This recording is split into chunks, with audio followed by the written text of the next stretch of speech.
What is going on YouTube? It's your boy Spanko, and today, as you guys can see, I am showing you guys a Simorgh deck profile. Now, Simorgh actually recently got buffed with the addition of Dual Overload and the addition of the Simorgh Bird of Sovereignty. This card is actually insane for the deck, and it makes a lot of combos possible. This deck actually just inherently puts a lot of monsters on board, so making this is actually very easy, and we'll get into what this card does a little bit later in the video when I get to the extra deck. But let's start off with the main deck, and I'll show you guys why we play what we play. If you guys enjoy these deck profiles, I know I have to do it on Dueling Book because of the whole Corona COVID thing. I haven't been able to get my hands on these cards. I mean, the core of the Simorgh stuff I pretty much have, but I don't want to be showing you guys proxies and whatnot. I don't like proxying for you guys, so I decided to do this on Dueling Book. If you guys enjoy the Dueling Book videos, let me know in the comment section down below. If you guys don't and you guys prefer to see it in real life, I can get that done for you guys as well. But just for now, this is a little bit easier for me to do, to show you off the real builds of the deck and pretty much how to play it at the full capacity, right? So to start things off, we are playing two Simorgh Lord of the Storm as well as two Simorgh of Darkness. Now, the reason you actually need to play the two different attributes, the Dark and the Wind one, is because of a spell card. Another thing I should mention is if you guys enjoy these Dueling Book ones, it's a little bit easier to go back and forth from monsters to spells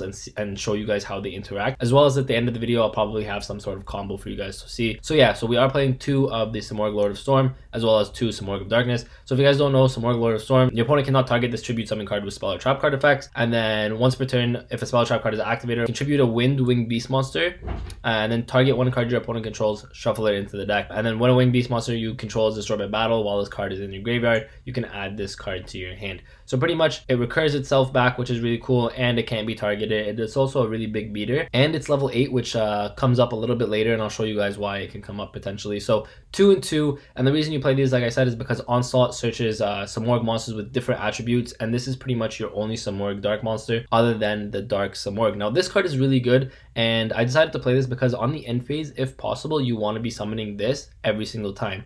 So you pretty much are, because with your spell and trap card zones, and again, I'll get into that when I get into Simorgh Bird of Sovereignty, but this card is how you're going to be summoning Dark Simorgh at the end phase. And so why this is really good is it's one of your options. You can summon other stuff, and I'll show you why later, but why this is really good is because while this card is on the field, your opponent cannot set cards, right? So your opponent cannot set any cards to this side of the field when this card is on the field. Also, it is a 2700 beater, and we'll get into why that's really good later. So for the Simorgh baby monsters, you are playing triple of the good ones pretty much. So triple Simorgh Bird of Beginning. This one's a level 1. It gets you an extra normal summon, so that's really good. Triple Simorgh Bird of Bringing. This one is like your Stratos for the deck, so if you normal summon this, add a Simorgh card from your deck to your hand. Any Simorgh card, which is really cool in that sense. Also, the reason these two are important is because they make Link Karibo and Almirage, which is really good. Helps you get into your, like, it helps you link climb essentially. For you guys that don't know, all the baby Simorghs have pretty much the same effect. If this card is in your graveyard and your opponent controls no cards in this spell and trap card zone, you can special summon this card. And so that's really good because obviously this is a first turn combo deck. So when you're comboing first turn, your opponent is not going to have anything set, right? So that's why these are really good. You can special summon them really easily. We are playing triple Bird of Calamity. This one's your Foolish Burial. If it's normal summon, send any Simorgh card from your deck to your graveyard, except itself, obviously. Now, we are playing only one Simorgh Bird of Protection. Now, this is okay for going second. The reason is if this card is normal summon, target one card in your opponent's spell or trap card zone, return it to your hand. So let's say you have these in the graveyard already, you can return one of your opponent's spell or traps to their hand, and now these guys are live in the graveyard, right? If your opponent has no set spell or traps. Speaking of getting rid of your opponent's spells or traps, what you want to do, and so this is why I'm actually playing triple Danger Thunderbird. So Thunderbird is really good. It just works super well with the deck. One, it's level 8, which is very important, like I said. So this is level 8, your Simorgh of Darkness is level 8, and your Simorgh Lord of the Storm is level 8. So Danger Thunderbird is really good because going first, obviously, is just a combo piece, gets you a body on board. It's 2800, so it's a really big beater. But going second, it also gets rid of your opponent's back row, which makes all your babies live. So Danger Thunderbird was made for this deck, and if this had Simorgh in its name, like, it would be insanely good, of course. Danger Thunderbird, definitely a 3-up. There's no reason why you would not play 3 of this. This is pretty much your honorary Simorgh monster. It's not a Simorgh by name, but it's your honorary Simorgh monster. Then for the last two monsters you are playing are the Mist Valley Apex Avian, as well as the Barrier Statue of the Stormwinds. So the reason these two are pretty good is because your Simorgh Link monster summons on every end phase. Now, this is not really a brick in your deck. These two, unfortunately, are kind of bricks in your deck. So that's why you only want to play one of each. And you want to play multiple targets because on each end phase, including your opponent's end phase, you can summon these cards. So that's why I like to play multiple targets. So Apex Avian bounces itself to the hand. When it bounces itself to the hand, you negate a card activation. And this card makes it so, your Barrier Statue makes it so that your opponent cannot special summon but wind monsters. And this is actually really good with the Simorgh monster because the Simorgh Link monster protects these cards from being destroyed by card effect. So it makes this really hard to out. You have to attack into it. So that's it for the monster count. I think this is pretty standard. For your spell cards, you are moving into Elbors, which is your field spell. Now this card gets you another normal summon or extra normal summon, so you can reveal one level 5 or higher winged beast monster in your hand. This turn you can normal summon winged beast monsters from one less tribute. It makes your Simorgh monsters 1 tribute instead of 2 tributes. Also, Elbors actually technically allows for Apex Avian to be a 1 tribute as well, which I mean can come up, right? So that's pretty good. The other effect is if you control a winged beast monster, you can immediately after this card resolves normal summon 1 winged beast monster. So it gets you an extra normal summon. So you have 1 extra normal summon with your Elbors, you have an extra normal summon with your Simorgh bird at the beginning. It becomes really good in that sense. It lets you put monsters on the board really easily. Then triple Simorgh Onslaught, you discard a winged beast monster, add 2 Simorgh monsters with different attributes from your deck to your hand. The reason this is actually really good is because you can discard your Danger Thunderbird to pop a card on your opponent's turn going second, right? And you'll get the Danger Thunderbird pop, but you can also discard your babies, which become now free special summons from your graveyard. So that's why this card is insanely good, because it gives you a lot of plus, as well as it gives you an opportunity to get rid of your opponent's cards on the other side of the field. Then you're playing 1 Foolish Burial. This is pretty standard because you Foolish any of the birds that you don't have in your graveyard already, and then that gets you an extra body. So Foolish Burial is kind of like an extender in this deck. Now, this is what I mean by the level 8s being important. So I am playing triple Pot of Extravagance. I think Extravagance in this deck is insanely good. You don't need your extra deck too much. The only one you actually do end up needing is your Simorgh Bird of Sovereignty, and then your Almirage and or Link Karibo. Those are the only ones you need. So Extravagance is really good on this. But if you guys can't afford your Extravagances, I get it. They're expensive. They're very difficult card to get your hands on. I do definitely recommend playing the trade-in. So as you guys can see, I have this side deck, and this side deck that I have are just options that you can play in the main deck instead. So if you guys can't get your hands on Extravagance, a budget version of Extravagance is definitely the trade-in. Discard a level 8 monster, draw 2 cards. That's not too bad in your deck because all your Simorgh monsters are level 8 and your Danger Thunderbird is level 8 too. So going second, trade-in plus Thunderbird is actually insanely good because you trade in, draw 2, and then get to pop a back row. So trade-in's a good option in this if you guys can't get your hands on the Extravagance for sure. Does the exact same thing. And then 1 Terraforming to search your Elbors, because your Elbors is actually really important in this deck. You want to get to it as fast as possible. So that's why I'm playing the 1 Terraforming in there. So moving on to the trap cards. You don't really want to control spells or traps in your spell trap card zone, of course, because what happens is this card summons based off the number of free zones on your side of the field and your opponent's side of the field. However, the reason you play these is because going first, your opponent's going to have 5 for sure freed up, right? So having 5 for sure freed up means you're going to get to level 5 easy, which means you can get your barrier statue for free. This you only need to level 7, so pretty much if you have 2 free as well going first, you're going to be able to summon this really easily. Now, so I am playing the back row, and these back row all make sense, and I'll explain why. So Anti-Spell Fragrance is actually insanely good in this deck, and you guys might be asking like, why Anti-Spell? So first, it's obviously really good against Pendulum, which is actually going to be a pretty good deck this format. But on top of that, both players must set spell cards before activating them. It cannot activate them until the next turn, right? However, if you can set up an anti-spell plus a Dark Simorgh, you pretty much lock your opponent out of activating spell cards, period. The reason for that is because when you have your Dark Simorgh on the field, your opponent cannot set cards. So if your opponent can't set cards and they can't activate their spell cards from their hand, your opponent is essentially playing with no spell cards in their deck. It's a lock, right? So it's a really good lock, a really easy lock to make in this deck, which is why I am playing the Anti-Spell Fragrance. Now, the other traps I am playing are the Harpies Featherstorm. I think Harpies Featherstorm is insanely good. It's a skill drain for the turn. Insanely good card and really easy. You can literally normal summon a Simorgh monster, set this, and pass. Because if you control a winged beast monster until the end of the turn, negate any monster effects your opponent activates.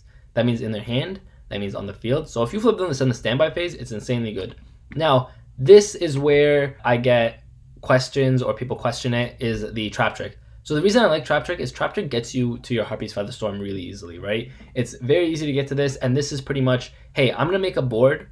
I'm going to summon my Dark Simorgh with my, let's say I have an anti-spell set, or if I don't have an anti-spell set, I'll set my barrier statue, so now you can't special summon. And so what ends up happening is, if you go trap trick, let's say on your standby phase, and you get to your Harpies Featherstorm, and you have barrier statue, now you're locking your opponent out of special summoning, I mean, except for wind monsters. So if they happen to be playing some kind of wind-based deck, it's not that great, I guess. But for the most part, the meta decks right now aren't playing any wind monsters. So you're going to be locking them into wind monsters, which pretty much means locking them out of the extra deck altogether. And you're going to be locking them out of monster effects. So now if your opponent can't activate monster effects and can't get a way to out this card, and then your opponent can't special summon at all, you've pretty much locked them out. At that point, the next turn, you're pretty much winning the game, because on your opponent's end phase, you're going to be special summoning another card off of the Simorgh, and you'll definitely have enough for game at that point, especially with like an extra normal summon on when your turn comes back to you, whatever. So I decided to play triple trap trick to maximize my chances of seeing the Harpies Featherstorm. Obviously, you cannot trap trick the anti-spell fragrance. If you could, that'd be insane, but you can't. But if you guys don't want to play trap trick, if you guys think it's too much, I personally love this because it's pretty much 6 copies of Harpies Featherstorm, and it just guarantees you a win. But other cards you could play instead of trap trick if you guys prefer not to play trap trick, or if you guys don't prefer to play Harpies Featherstorm, you guys can play Icarus Attack, which is tribute a wing beast monster, target 2 cards in the field, destroy them.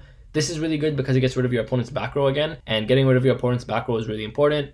Obviously, you can get rid of your opponent's monsters as well, but the reason it's really good to get rid of your opponent's back row is because then your babies become live again, right? So this is really good in that sense. Also, if they're going to out one of your winged beast monsters anyways, let's say they're going to attack over it, or they're going to pop it with a card effect or whatever, you can Icarus Attack it away. That's why I really like the Icarus Attack. It's another option if you guys don't want to play Trap Trick, or you guys don't want to play Feather Duster or Harpies Featherstorm. And then another option is Call by the Grave. I don't play it personally. I know it's a combo deck that doesn't want to lose to hand traps, but other than your Simorgh Onslaught, nothing is really easily hit by hand traps.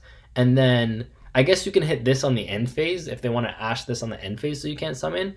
But if they do that, at that point, you would have so much advantage anyways that I don't know how important that might be. But that's really up to you guys. If you guys want to play the Call by the Grave and to make sure this goes off, then you guys can do that as well. I just really like these because, like I said, Trap Trick into Harpies Featherstorm is like guaranteed. Your opponent cannot play. Once your opponent can't play, you're just gonna win. So going on to the extra deck is pretty simple. I'll get into the Simorgh Bird of Sovereignty. If you guys don't know, this is the best card in the deck right now. This is the only card you really need to make. And so 2 monsters, including a Winged Beast monster. So it doesn't have to be all Winged Beasts. This is why Almirage and Link Karibo become really good, right? So for your Simorgh monster, cannot be used as a Link material. Your opponent cannot target this card or a Winged Beast card monster that this card points to with card effects. So automatically, if you summon your Barrier Statue, can't be destroyed by card effects. Summon your Dark Simorgh, can't be destroyed by card effects. Summon your Apex Avian, can't be destroyed by card effects. So it gives protection to your cards. On top of it, protecting your cards, if this card would be destroyed by battle, you can destroy 1 Simorgh monster you control instead. So if you guys have like a baby Simorgh on the field or one of the big Simorghs, you can destroy them instead. During the end phase, so any end phase, you can special summon 1 Winged Beast monster from your hand or deck with a level equal to or lower than the total number of unused spell or trap card zones on the field. You can only use this effect once per turn. So again, if you're making this turn 1, let's say you open no traps, right? You have 10 zones to play with. Really, if you want to, like, let's say you open 1 to 2 traps, that's fine, because your opponent's going to have 5 guaranteed, like I said earlier. And if you even set 2, set 3, then you're going to have your level 7, which makes Avian live to summon and makes Dark Simorgh live to summon. Also, this is always going to be live to summon because your opponent's always going to have 5 empty. So this is always going to be live. Most of the time, actually 100% of the time, because there's no way you're setting 5 cards. So Mist Valley, Apex Avian, as well as Dark Simorgh is going to be always pretty much live. And even if you go second, you have cards like Thunderbird, and you have cards like Protection to get rid of your opponent's back row, so that on your opponent's end phase, you can be special summoning your Simorgh monsters as well, right? So that's why this card is insane. One of the best cards in the deck, for sure.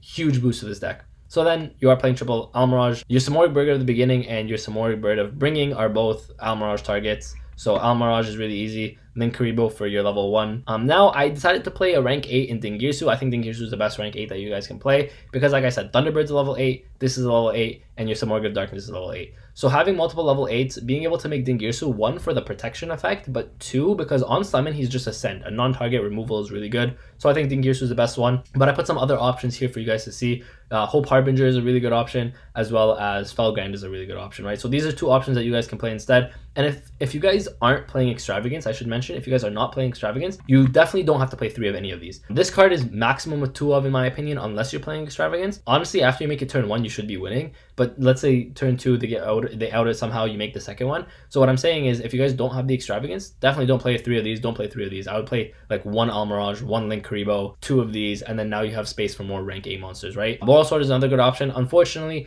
your Simorgh monsters do lock you into Winged Beast. You can't make this if you summon your Winged Beast monsters from your graveyard, unfortunately. But if you guys have another way of making this, sometimes you do. That's why I play the Boral Sword. But you can play any other like Link monster really instead. I just really like this. I think it's an OTK card. Harpies Conductor is a Winged Beast that you can make, and it's 2 wind monsters, really easy to summon. And then I'm playing 1 of this. So The reason I play this is just kind of like a backup plan. Let's say I banish other cards with Extravagance. What this card does is it gains 2400 attack while your opponent has no monsters in their graveyard, which is like, okay, but turn 2 they might have a monster in the graveyard, turn 3 whatever. This card has an effect where it's like quick effect, target one monster in your opponent's graveyard, shuffle it into the deck. So the reason this is really good is because sometimes you can actually make this going first. If let's say they get rid of your Simorghs, or let's say you Extravagance and all your Simorgh bird of your Simorgh link monster is gone, what ends up happening is if you make this first, it becomes kind of like a DD Crow on your opponent's turn, which is pretty good in that sense. It also helps you OTK because it gains 2400 attack, 4800 attack can help you OTK. So that's it for the deck profile. I hope you guys enjoyed. Simorgh is definitely a fun deck that you guys can play this format. This is definitely the most competitive build that I could put together. I'm telling you guys, this actually low-key wrecks the meta, because being able to just end on a Simorgh Bird of Sovereignty, one Dark Simorgh, and maybe like an anti-spell, your opponent is not playing any spell cards. If you can end on the Bird of Sovereignty and then a barrier statue plus like a Harpies Featherstorm, your opponent's not playing either. So like there's so many ways to lock your opponent out in this deck. It's insanely good. But again, if you guys enjoy these deck profiles and if you guys enjoy these videos, let me know by liking this video and subscribing to the channel. Also check out the Instagram and check out the Discord links in the description. And with that, guys, Spanko signing out. Peace. My hands steady, I feel ready, but my legs heavy, I don't get it. How come I haven't hit it already? Still working, I'm still learning, I'm still searching, finally earning something, finally turning something called a profit. If I hear you talking shit, don't get caught in it. I'll be popping off and hit your ass, dropping all your shit. Yeah, I promise this, I got promises, you ain't stopping this. Cross my shit, you'll be knocked unconscious, bitch. That's the consequence, I got this, I will not quit. Man, I'm on it, honest, I'm gonna launch quick, then I'm gone. It's just a matter of time before I'm over the climb and moving under my prime. Just quit my 9 to 5, I'm rocking, they watching.